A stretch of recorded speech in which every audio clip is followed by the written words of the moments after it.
After emerging from seclusion, Ming Tien Jung surged toward the Imperial Pass with overwhelming momentum, and immediately used the Great Sword Embryo to severely wound Madame Jin. However, Ming Tien Jung did not press the attack. Instead, he ignored Madame Jin entirely and rushed to the city wall to observe the distant battlefield. The enemy army from the foreign realm was already retreating toward the horizon. Realizing this, he vanished instantly and exited the Imperial Pass through a teleportation altar, charging alone into the battlefield. Witnessing this, everyone was shaken. He was charging solo into the vast enemy army. Only then did they understand his true intention. Injuring Madame Jin was incidental. His main goal was to confirm the enemy's position. Madame Jin felt deeply humiliated, realizing she had been treated as insignificant, like a mere afterthought. In the desert, Ming Tien Jung roared for the first time, his killing intent shaking the heavens as he pursued the retreating army. His sword energy illuminated the world, igniting the morale of those who supported war. A powerful enemy from the foreign realm emerged to confront him, and a massive battle erupted. A black war chariot was destroyed by his strike, and a terrifying figure within it appeared, like a demonic mountain, ready to face him in combat. Ming Tien Jung launched a shocking counterattack by leaving Imperial Pass alone and charging into the endless foreign army with his sword core in hand. Sword energy filled the sky, instantly killing countless foreign cultivators and even destroying the black ancient war chariot of an Emperor clan supreme being. This unprecedented offensive stunned both sides, as Imperial Pass had always remained on the defensive in previous wars. An Emperor clan supreme being confronted Ming Tien Jung directly. Using a mysterious ancestral technique, scarlet multicolored light erupted from his body, and he boldly met the sword core with his bare fist. The clash shook heaven and earth. The scarlet energy then condensed into a giant furnace that suppressed and absorbed the essence of heaven and earth. The experts on Imperial Pass immediately recognized it as the legendary Scarlet King Furnace, a terrifying weapon that had once refined the blood of fallen immortal kings and become one of the most vicious treasures of ancient times. Although the original Scarlet King Furnace had disappeared long ago, its bloodline descendants inherited a special ancestral ability that allowed them to recreate its power. The Emperor clan expert strengthened the furnace until it appeared almost identical to the original. However, Ming Tien Jung fearlessly slashed at it and eventually pierced its walls with his sword. A mysterious figure then emerged from the furnace, bound by chains and imprisoned within scarlet liquid. It radiated an overwhelming aura capable of shaking souls. The foreign army cheered because this was the first transformation of the Scarlet King Furnace, which could capture and refine even the strongest enemies. Ming Tien Jung, however, recognized it as merely the vengeful soul of a great predecessor that had not truly awakened. Using the imperishable scripture and the sword core, Ming Tien Jung attacked both the furnace and the imprisoned figure, shouting for it to awaken. The people of Imperial Pass suddenly realized that the figure might be the soul of a fallen immortal king from the 9 heavens 10 earths who had died defending his homeland. Moved by this thought, they also cried out. Their voices seemed to reach the imprisoned spirit, causing it to open its eyes briefly before shattering itself and destroying the Scarlet King Furnace from within. The foreign side was shocked that Ming Tien Jung had managed to destroy the famous furnace. Some claimed it was only because he used the will and battle intent of Imperial Pass to break it, while others admitted that his strength far exceeded normal understanding. At that moment, 6 supreme beings silently surrounded Ming Tien Jung. However, tremendous waves suddenly erupted from deep within the desert. A damaged dark red war banner, known as the Iron Blood War Banner or the Immortal King Corpse Wrapping Cloth, appeared. This banner had once carried the bodies of 2 immortal kings and was stained by their blood, making it an extraordinary treasure that symbolized the tragic battles of the immortal ancient era. Ming Tien Jung had secretly activated the banner before leaving the pass and hidden it underground, waiting for the right opportunity. Now, as the 6 supreme beings moved away, he unleashed it to sweep through the foreign army and attempt to rescue Shi Hao. The banner released boundless divine might, and phantom soldiers from ancient times seemed to emerge from it, carrying broken bodies but unmatched battle intent as they charged into the enemy. The banner cut through the foreign army like a heavenly blade, instantly slaughtering tens of thousands of soldiers and causing blood to flow everywhere. Witnessing this scene, the people on Imperial Pass became overwhelmed with excitement. Their fighting spirit boiled over. and many leaders demanded that the gates be opened so they could join the battle and slaughter the foreign invaders. Even an unmatched being openly supported launching a full assault. Deep within the Great Desert, the Iron Blood War banner swept across the battlefield like a raging storm, slaughtering countless foreign soldiers and turning the area into a sea of blood. However, when it approached Shi Hao, the enemy had already prepared for it. The Heaven and Earth pouch appeared and blocked the banner, while several supreme beings remained on guard to prevent any rescue attempt. Inside Imperial Pass, Ming Tien Jung's decision to fight ignited everyone's morale. Leaders and experts descended from the city walls and gathered at the ancient altar, demanding that the gates be opened so they could leave the city and support him. When another unmatched being joined them, the atmosphere reached its peak, and the pro-war faction charged out of the pass, determined to aid Ming Tien Jung and vent the anger they had long suppressed over Shi Hao being handed over. Meanwhile, the Jin family, Du family, and Pixio clan remained on the city walls. Jin Taijun was furious, condemning those leaving the city as reckless and insisting that the blood oath with the foreign side had already secured 500 years of peace. In her view, Ming Tien Jung's actions were ruining this hard-won opportunity and endangering Imperial Pass. However, Elder Qing Mu strongly disagreed. He argued that Ming Tien Jung was not acting impulsively. Even if the foreign side had sworn an oath, sacrificing Shi Hao would shatter the people's hearts and destroy the fighting spirit of Imperial Pass. The cultivators who had fought on the front lines would feel betrayed. Morale would collapse, and everyone would lose confidence in resisting the enemy. Ming Tien Jung had realized this danger and chose to act, even knowing that rescuing Shi Hao was almost impossible. Immortal Wang, who had remained silent until then, unexpectedly agreed. He stated that Ming Tien Jung was trying to reclaim the dignity and morale of Imperial Pass through slaughter and heroic action. Giving everyone hope once again, Elder Qing Mu then left the city to join the battle, while another ancient supreme being appeared and volunteered to guard the pass. On the battlefield, Ming Tien Jung fought with astonishing power. Wielding the sword core, he battled an Emperor clan supreme being while simultaneously defending against several other supreme beings.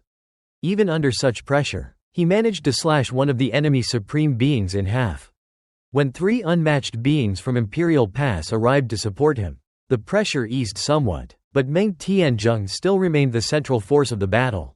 The Emperor clan supreme being, proud and confident, ordered the other supreme beings to retreat, declaring that the Emperor clan never needed to gang up on a single opponent and that his clan had never known defeat.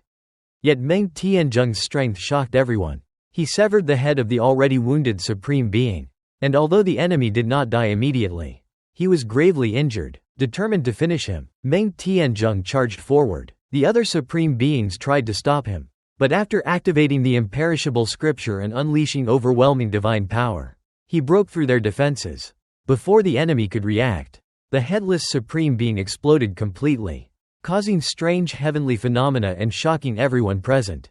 The cultivators of Imperial Pass erupted with excitement, shouting that Ming Tien Jung had reclaimed their dignity through slaughter and was truly unmatched. The Emperor clan supreme being became enraged and declared that he alone would deal with Ming Tien Jung. In response, Ming Tien Jung raised his sword core and coldly declared that Imperial Pass had long lacked the head of an Emperor clan member to offer as a sacrifice to its fallen heroes, and that this Emperor clan supreme being's head would serve that purpose.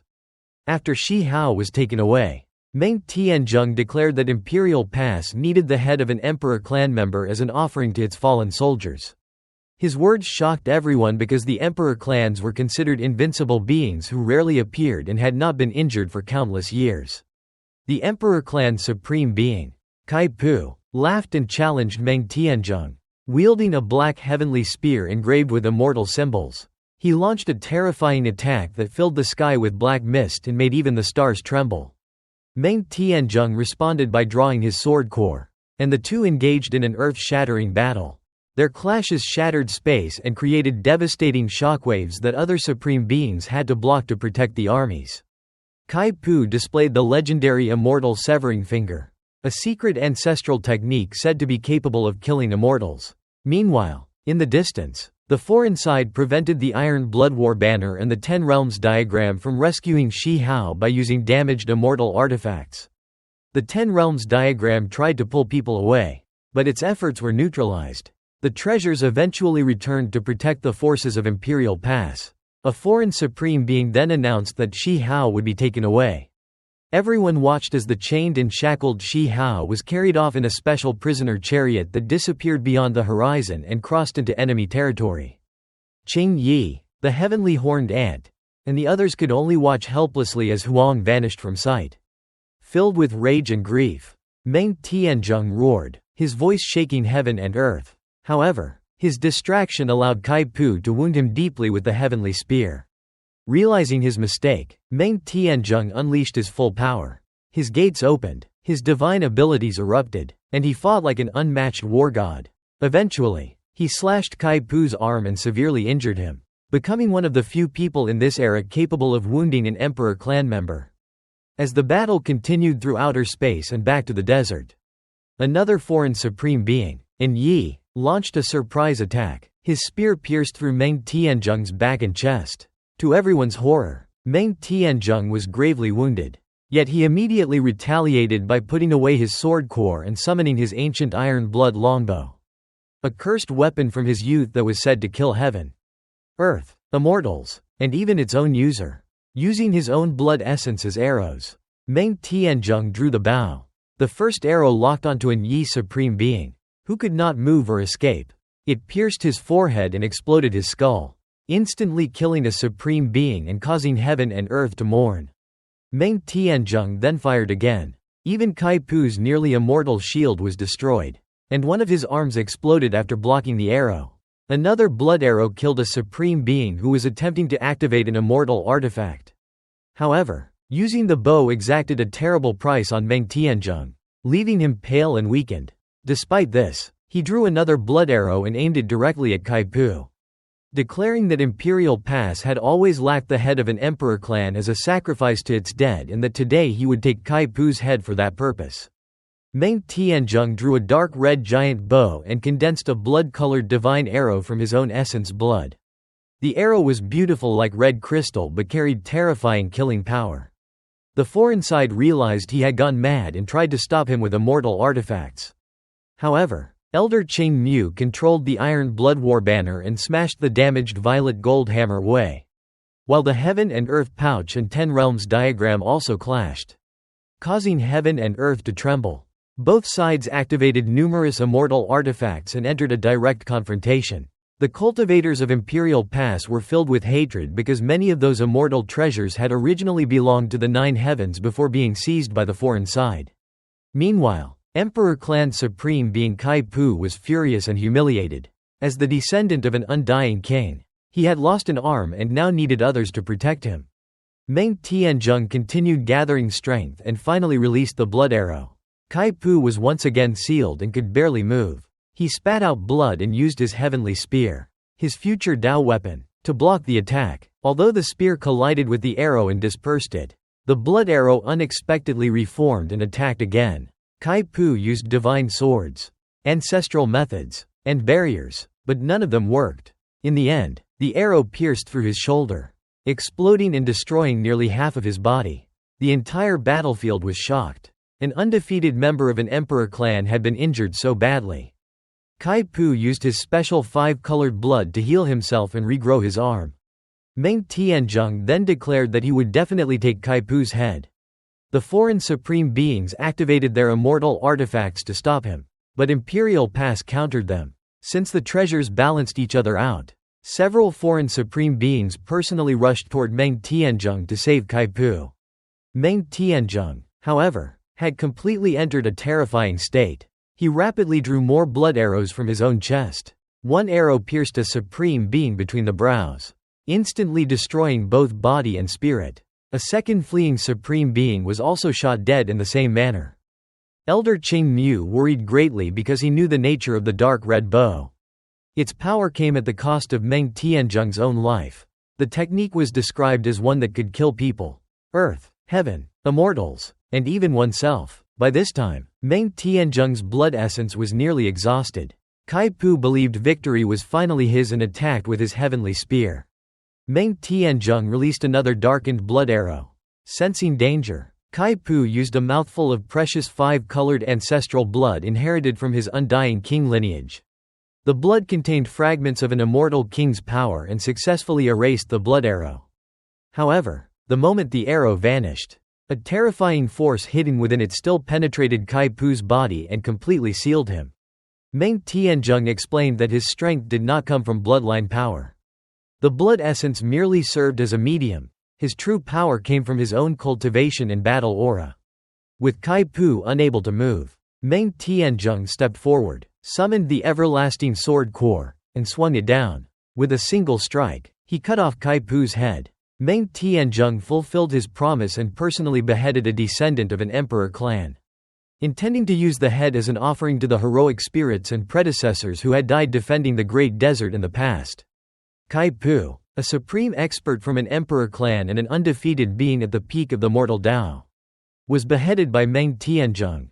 His severed head flew into the air amid five-colored divine light, shocking everyone on both sides of the battlefield. Emperor clans had always been regarded as invincible and supreme, their members rarely appearing because they stood above the mortal world. Yet this unbreakable legend was shattered as Kai Pu's headless body collapsed and blood poured out. The soldiers of Imperial Pass were stunned before erupting into wild celebration.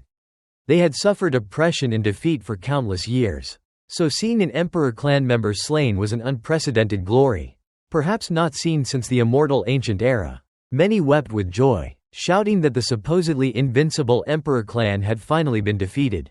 Ming Tien Jung's feat of killing multiple supreme beings and ultimately beheading Kai Pu became a historic victory of immense significance. Inside Imperial Pass, Jin Taijun and the members of the Jin and Du families were shaken and fearful.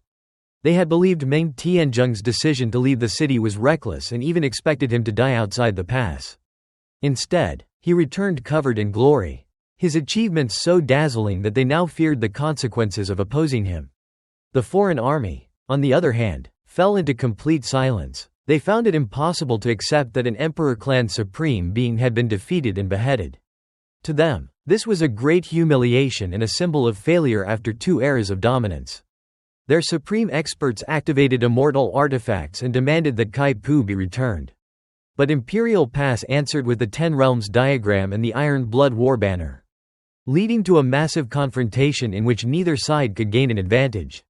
Although Kai Pu's body had been destroyed by the murderous arrow, his head and primordial spirit still remained alive, though barely. Filled with shame and unable to accept his defeat, Kai Pu eventually calmed himself and told Ming Tien Jung to kill him if he wished. Instead, Ming Tien Jung held his head and declared to the foreign army that anyone who dared invade Imperial Pass would meet the same fate. His words greatly inspired the defenders of Imperial Pass, who longed to fight proudly rather than live in humiliation. The foreign army, however, could only remain silent in hope that their undying beings could eventually cross heaven abyss. Some even began to suspect that Ming Tien Jung had already reached a level capable of fighting undying beings. The foreign side then asked what price Ming Tien Jung wanted in exchange for releasing Kai Pu. Ming Tien Jung replied that if they returned Huang, he would release Kai Pu.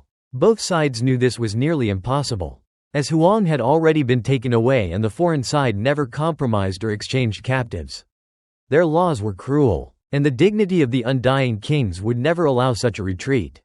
Understanding this, Ming Tien Jung chose another path. He sealed Kai Pu's primordial spirit inside a bone cauldron, turning him into a hostage. He announced that Kai Pu would remain sealed until Huang returned and warned that if Huang was harmed, Kai Pu would certainly die. He then handed Kai Pu's lifeless head to Elder Qing Mu as an offering to the heroic spirits of the past. This action drove the foreign army into a frenzy of humiliation and rage. Ming Tien Jung simply challenged them to come and fight if they could not accept it. At that moment, a terrifying change occurred. From the edge of the Great Desert, a drop of blood descended. It was initially dark red, then erupted with 5-colored divine light that illuminated the heavens. The aura it released was so terrifying that everyone's expressions changed and their scalps turned numb as it rapidly approached the battlefield. A single drop of blood from a foreign undying king crossed the heaven abyss and descended onto the battlefield, instantly causing heaven and earth to tremble. The foreign army knelt and worshipped, while stars in outer space shook and the entire universe seemed on the verge of collapse. The tiny drop of blood rapidly expanded into a vast sea of five-colored blood, carrying overwhelming pressure that terrified everyone at Imperial Pass. Inside the city, many blamed Ming Tien Jung for provoking this disaster by leaving the city. Even powerful clans feared that the undying kings might truly cross into their world. Outside the city, the pressure was so immense that even the fearless soldiers could barely endure it. Fortunately, several immortal artifacts released immortal energy to shield them. As the Sea of Blood approached, Meng Tien Jung summoned the ancient Iron Blood War Banner. The tattered banner suddenly awakened, releasing boundless killing intent. It contained the blood of fallen immortal kings and had once wrapped their corpses after the Great War of the past. Sensing the blood of an old enemy, the immortal king blood within the banner erupted with endless hatred and battle intent. The revived banner became even more terrifying than the undying king's blood. It stretched across the sky and smashed apart the Sea of Blood, forcing the blood back into a single drop. The banner then absorbed the drop entirely. The terrifying visions disappeared, and the battlefield fell silent. Everyone was shocked that even the true blood of an undying king had been refined by the banner. Seizing the opportunity, Meng Tien Jung launched a counterattack. Waving the banner, he summoned visions of countless ancient heroic spirits and soldiers who had died resisting the enemy in the immortal ancient era. Their battle cries shook heaven and earth as they charged toward the foreign army. The foreign supreme beings were horrified and immediately activated their immortal artifacts, including the Heaven and Earth Pouch and the Violet Gold Hammer, to protect their forces and retreat. They had already lost the battle, especially after witnessing the destruction of the undying king's blood. Even so, many foreign soldiers were swept up by the banner and instantly reduced to ashes.